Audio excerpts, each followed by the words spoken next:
আমার কাছে ভালোবাসা মানে শুধু নিজের ভালো থাকার জন্য কাউকে পাশে পাওয়ার আকাঙ্ক্ষা নয়।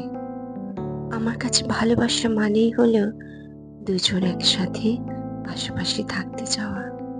ভালোবাসার মানুষটা ভালো থাক, আর সে যার কাছেই থাক সর্বদা ভালো থাক, এই কামনাই করা। যাকে ভালোবাসি সে ভালো থাকবে না, তা কি করে হয়?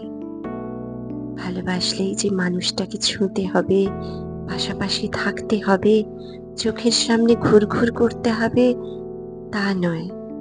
ভালোবাসার মানুষটার অস্তিত্ব ধারণ করার ক্ষমতা যার না আছে, সে কখনো ভালোবাসতে পারে না। আর তাই যারা সত্যিই কাউকে ভালোবাসে, তারা ভালোবাসার মানুষটাকে মৃত্যুর পরেও তার অস্তিত্ব ধারণ করে বেঁচে থাকে।